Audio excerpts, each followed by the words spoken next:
Welcome in another video of internet of thing student. Last lecture में हमने internet as an overview इसका study किया था।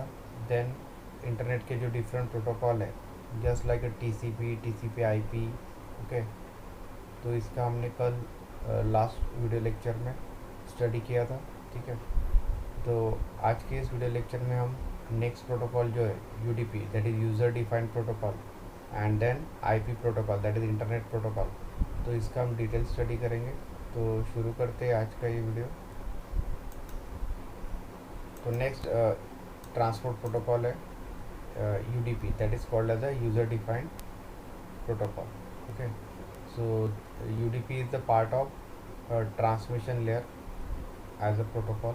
ठीक है, तो जैसे हमने टीसीपी स्टडी किया था सेम वे से यूडीपी एक प्रोटोकॉल है। ठीक है, so first point is it is a protocol in transport layer. ठीक है, तो जैसे हमने अभी डिस्कस किया, so UDP is the transport layer protocol to transfer the data from the source computer और the from server to the client. Okay, second in UDP each message may or may not be arrive. ठीक है, तो UDP में जो message transmit होगा from transmitter to the receiver that may or may not be arrive means it doesn't guaranteed to transmit the message from server to the client or from the source to the destination. So there is no guarantee that each message or each frame will be uh, successfully transmitted or not. So third point, no handshake and retransmission occurs nor there is any delay to wait for message in sequence. ठीक है, तो यहाँ पे जो transmitter and receiver है, ठीक है, so there is no exchange of signal, that signal is called as a handshaking signal. Suppose A computer wants to send the data to the B computer or A machine will send the data to the B machine, they are connected with each other. Okay, that can be a wired or that can be a wireless connection between these two machines. So at that time there is no handshaking between these two machines. ठीक है, क्योंकि जो भी data transmit होता है तो उससे पहले दोनों मशीन में क्या होना चाहिए, सिंक्रोनाइजेशन होना चाहिए। ओके, तो सबसे पहले सपोज अगर ए को सेंड करना है data that is transmitter and B is the receiver, so A क्या करेगा, कुछ डेटा बिट सेंड करेगा बी को। ठीक है, for the matching of the clock speed. ठीक है, क्योंकि जो डेटा ट्रांसमिट होगा फ्रॉम ए टू बी तो उसका स्पीड एंड रिसीवर जो रिसीव करेगा तो उसका स्पीड, दोनों का स्पीड क्या होना चाहिए, सेम होना चाहिए। नहीं तो क्या होगा, A computer will send the data faster as compare to the B and B is slower, so there is a overlapping of signal. ठीक है, because of this speed match mismatch. Okay, so that's why first handshaking signal will be exchanged between these two computer. ठीक है, and then when B computer is ready to accept the data then A will transmit the data. ठीक है, so that is a handshaking signal. So there are no handshaking signal in case of UDP. Okay, next retransmission is never occur, means suppose A is send a data which is split into the frame. Okay, अगर कोई big data है, बड़ा data है, तो that can be a split into the smaller frames. Okay, and these frame are transmitted individually from source computer to the destination computer. Okay, suppose first frame will be transmitted from machine A or computer A to the machine B. So at that time, by using this UDP protocol, if it is not received at the receiver computer, so there is no retransmission procedure. Okay, means ये जो B है, अगर ये first frame यहाँ पे receive नहीं हुआ, ठीक है, B कंप्यूटर में, तो B कंप्यूटर वापस रिट्रांसमिशन का रिक्वेस्ट नहीं सेंड कर सकता है A को। जिस तरह से हमने लास्ट वीडियो लेक्चर में देखा कि एक्नोलेजमेंट के दो टाइप्स होते हैं, एक पॉजिटिव एंड निगेटिव। अगर ये फर्स्ट फ्रेम यहाँ पे रिसीव नहीं होता है, so B computer will send a negative acknowledgement, ठीक है, to the A computer. Means A computer को वहाँ पे पता चलेगा कि जो फ्रेम उसने सेंड किया अभी वो फ्रेम सक्सेसफुली रिसीव नहीं हुआ है at the B A. Computer और एट द रिसीवर, ठीक है।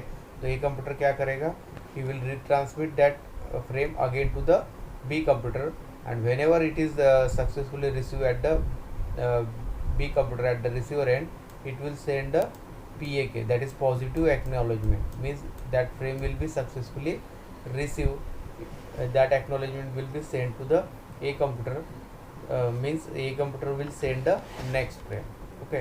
तो यहाँ पे ये प्रोसीजर फॉलो नहीं होता है, there is a no retransmission will be occur, ठीक है। That's why we say that message may or may not be arrive, okay. इसीलिए यहाँ पे यूट्यूब में कोई गारंटी नहीं है कि मैसेज सक्सेसफुली ट्रांसमिट होगा from source to the destination, not there is any delay or wait for the message in sequence, ठीक है। तो जैसे हमने लास्ट टाइम एक्सप्लेन किया था कि नेटवर्क में बहुत सारे कंप्यूटर्स कनेक्ट होते हैं, तो ये जो पैकेट ट्रांसमिट हो रहे हैं from source to the destination, it has the different paths, ठीक है। तो अलग अलग पाथ से ये क्या होंगे, ट्रैवल होंगे toward the receiver, and eight the receiver and these are arranged in the sequence like first, second, third, fourth, ठीक है। but there is a delay to arrive these packets, suppose there are 5 packets are there, and the fourth packet will be arrive first at the receiver, then 3 will be arrive, then 5 will be arrive, and 1 will be arrive at last, okay। so all these packets are first arranged in the sequence at the receiver end, okay। so it requires the time, so that is the wait for that, for this time it will receiver will wait for these packets to arrive, and then it will add in a sequence, okay। so there is no procedure to delay or wait for the message in sequence in case of UDP, ठीक है। तो UDP में वैसा कोई wait state नहीं है, ठीक है। तो जिस तरह से पैकेट रिसीव करेंगे वो उस तरह से क्या कर देगा, उसको प्रोसेस कर देगा, ठीक है। Next point, this limitation make the TCP preferable for many of the task that internet of thing devices will be use for, ठीक है। So these are the main disadvantages or lacks in the user defined protocol, so that's why we use the TCP protocol, that is transmission control protocol, जो हमने last lecture में लिया है। That gives the preference to use of TCP protocol for the IoT technology or for the IoT devices. Next point, the lack of overhead, however, makes the UDP useful for applications such as streaming data, which can cope with the minor errors but doesn't like delays, ठीक है। तो इसीलिए UDP जो protocol है ये generally use होता है streaming के लिए, जैसे यूट्यूब पे लाइव स्ट्रीमिंग होता है, फेसबुक पे लाइव स्ट्रीमिंग होता है, ठीक है। तो वहाँ पे यूज़ कर सकते, but it will has a some minor errors but doesn't like delays, ठीक है। तो उसमें डिले नहीं होना चाहिए, नहीं तो आपको पता है कि अगर लाइव स्ट्रीमिंग में डिले होगा, ठीक है, जैसे यूट्यूब लाइव है देन फेसबुक लाइव है, ठीक है, तो क्या होगा, जो मैसेज स्पीकर पास करेगा, ठीक है, तो वो क्या हो जाएगा, डिले हो जाएगा। मीन्स वीडियो और ऑडियो में अगर डिले है तो वो मैसेज व्यूवर्स को ठीक से समझ नहीं आएगा, ठीक है।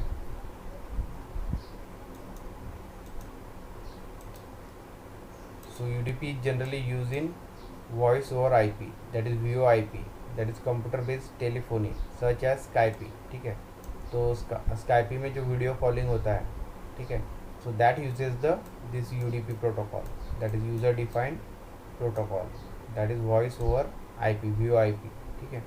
यहाँ हम टेलीफोन में भी VoIP टेक्नोलॉजी है, that is voice over internet protocol, ठीक है। तो टेलीफोनी में भी यूज़ होता है, ठीक है, in mobile phone, so that uses the UDP, ठीक है।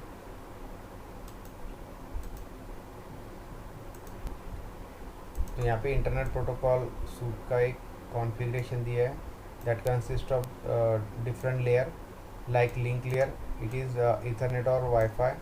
Internet layer uses the internet protocol IP.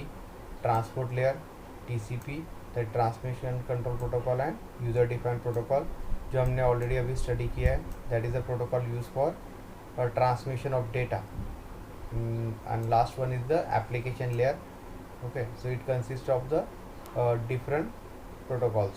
Okay, तो ये हम लास्ट में पढ़ेंगे, application layer protocols. Next topic is the IP addresses.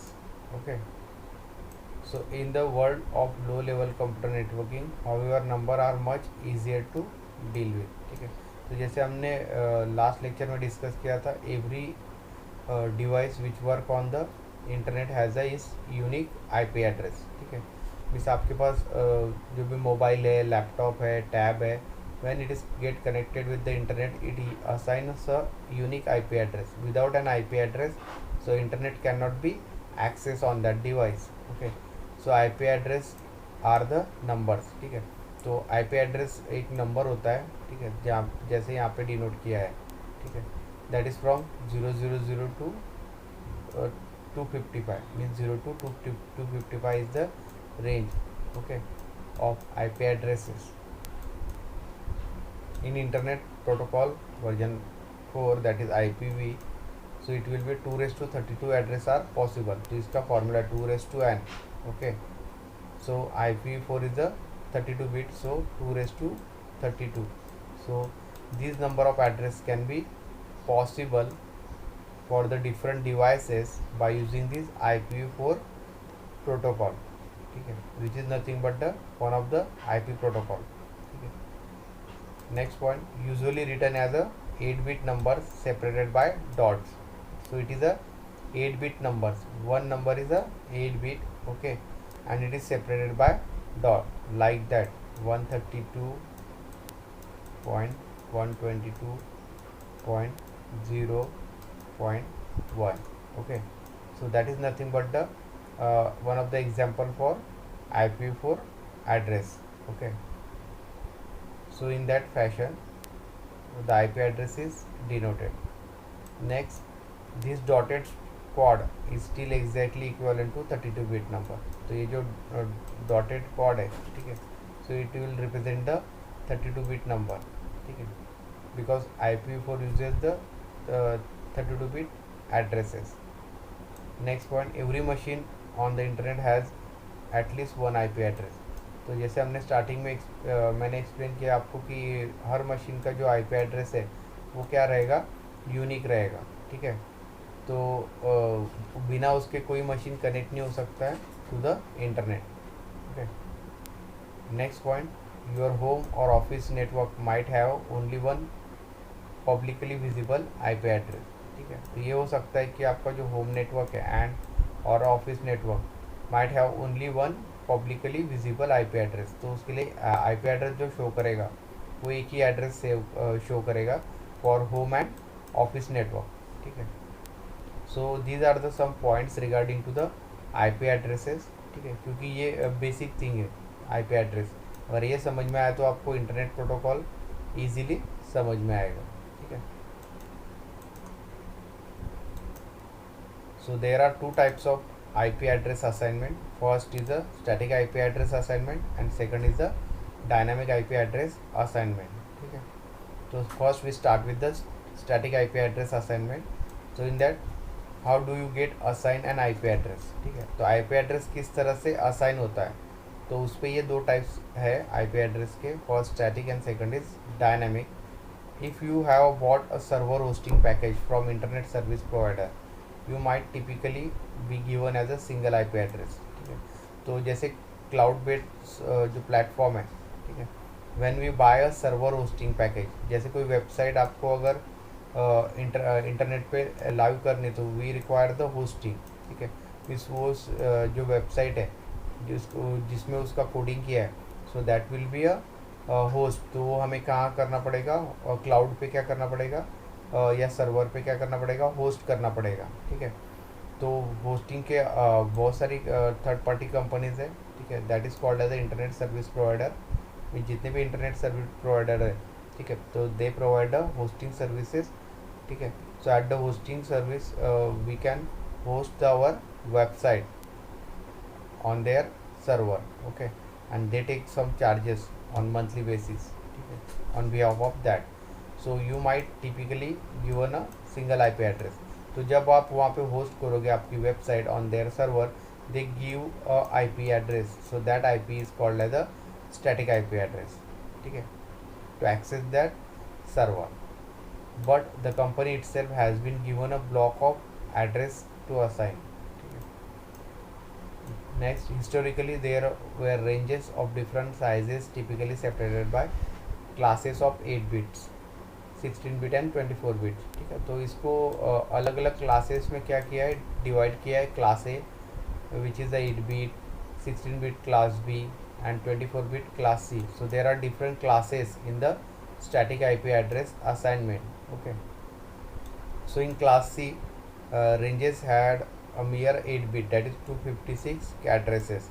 So in class C static addressing, it has a 8 bit, so we can write a 256 addresses assigned to them, while in class A it ranges many more addresses and will be therefore be given as a very largest of internet organization. तो class A जो है उसके जो addresses है they are very long, so और largest, so that's why it is given to the internet organization. तो class A जो static IP addressing होगा that can be used for the organizational purpose. Okay, and last point, we call this kind of address static because once assigned it will not be changed again without a human intervention. ठीक है, तो उसका नाम ही है static. ठीक है, तो इसमें कोई चेंज नहीं होगा. अगर एक बार कोई address IP address as a static address assign किया जाता है, so that can not be change without a human intervention. ठीक है, वो अपने आप चेंज नहीं होगा जब तक यूज़र को उसे चेंज नहीं करेगा. That's why it's name is static IP assignment. Next type of IP address is dynamic IP addressing. Okay, so in that thankfully we don't typically have a choose an IP address of every device we connect to a network. तो dynamic addressing में क्या होता है, it can be dynamically assign to the devices. Means जैसे आप internet पे connect होते हैं, कोई भी डिवाइस आप कनेक्ट कर रहे हो, so each device has a unique IP address first thing. So that assignment of IP address is dynamically. ठीक है, क्योंकि बहुत सारे डिवाइसेस कनेक्ट होते हैं इंटरनेट पे. Okay, then they get disconnected, तो उसका आईपी क्या हो जाता है, जो डिसकनेक्टेड है उनका आईपी जो डिवाइस और कनेक्ट होने वाले उनको क्या कर दिया जाता है, असाइन किया जाता है. So that is a dynamically assign होता है हर डिवाइस को आईपी ऑन इंटरनेट. ठीक है, second point, instead when you connect a laptop or printer it can request an IP address from the network itself by using a dynamic host configuration protocol, DHCP. ठीक है, तो जैसे आप laptop connect कर रहे हैं, ठीक है, या प्रिंटर कनेक्ट कर रहे हैं या आप मोबाइल कनेक्ट करोगे, so at that time it request the IP address assignment. क्योंकि जैसे हमने डिस्कस किया कि without an IP address assignment internet is not access on that device. तो उसके लिए काम होता है आपका DHCP प्रोटोकॉल का. तो DHCP जो प्रोटोकॉल है that is dynamic host configuration protocol. तो ये क्या करता है, रिक्वेस्ट सेंड करता है नेटवर्क पे कि उस डिवाइस को एक IP एड्रेस असाइन किया जाए so that it can access the internet. So that is the simply working of this DHCP protocol. ठीक है, next, when the device tries to connect, instead of checking its internet configuration for its address, it sends a message to the router asking an address. ठीक है, तो जो भी device connect होता है या कनेक्ट हो रहा है इंटरनेट से, so instead of checking its internal configuration, क्योंकि जो डिवाइस आप यूज़ कर रहे हो that requires the some internal configuration. जैसे मोबाइल में अगर आप इंटरनेट एक्सेस कर रहे हो at the first time, so it requires the configuration setting. Okay, and it will be a different for different operator. ठीक है, जियो का अलग है, एयरटेल का अलग है, वोडाफोन का अलग है. ठीक है, तो वो कॉन्फ़िगरेशन अगर आपके मोबाइल में ठीक है, after that you can connect it to the internet, but before checking that setting it will access और send the message to the router for an address. ठीक है, तो सबसे पहले वो क्या करेगा, आईपी एड्रेस को एक्सेस करेगा. ठीक है, उसके बाद वो इंटरनल जो कॉन्फ़िगरेशन है that can be a check by the device. ठीक है, so that's why IP addressing is main. Okay, for connecting to the internet. Then next the router assign it an address, ठीक है। तो जो router है, wifi router अगर आप घर पे यूज़ कर रहे हैं, so that router will assign the IP address to the device. Suppose आप मोबाइल कनेक्ट कर रहे हैं, लैपटॉप कनेक्ट कर रहे हैं, टैब कनेक्ट कर रहे हैं थ्रू योर होम वाईफाई और office of wifi, so then Wi-Fi will give an IP address to that each of the devices, okay, and it will be a unique. So that is the example of dynamic IP addressing. So this is not a static IP address which belongs to the device identically, ठीक है, rather it is a temporary lease, ठीक है। तो ये जो IP address router assign कर रहा है, ओके, सो ये क्या रहेगा, डायनेमिक। जब तक वो डिवाइस कनेक्ट है through that Wi-Fi router to the internet, only for that time that IP address will be exist in that device. When it is disconnected, that IP address will be given to the another device which is get connected to the internet. So that is a temporary lease. That's why it is called as a temporary lease, which is selected dynamically according to which address are currently available. तो जो भी address currently available होगा, okay, तो वो क्या कर दिया जाएगा, डायनेमिकली असाइन कर दिया जाएगा जो डिवाइस ट्राइज टू कर रहा है, tries to connect to the internet, okay. तो इस तरह से next point is, if the router is rebooted, the lease expires और the device is switch off, some other device में end up with that IP address, ठीक है। तो जैसे इसका नाम ही है डायनेमिक आईपी एड्रेसिंग, तो जब तक डिवाइस कनेक्ट है to the internet, it has an IP address. When the device is disconnected, that IP address is assigned to the some other device, okay. So that's why it is a dynamic IP addressing. So using a static IP address may be fine for development, ठीक है, means if you are a only person connected to it with that address, ठीक है। तो static जो IP address है, that will be fine for the person who is only one person that is connected through that address, but for working in a group or preparing a device to be distributed to the other people on arbitrary networks, you almost certainly want a dynamic IP address, okay. So for working people that is work with the distributed network system, so for that purpose dynamic IP addressing will be give the great advantages as compared to the static IP addressing, okay. So these are the some points regarding the dynamic IP addressing, okay. So we'll end today's lecture here. In next video lecture we will study IPv6 and other addressing of internet, okay. So thank you.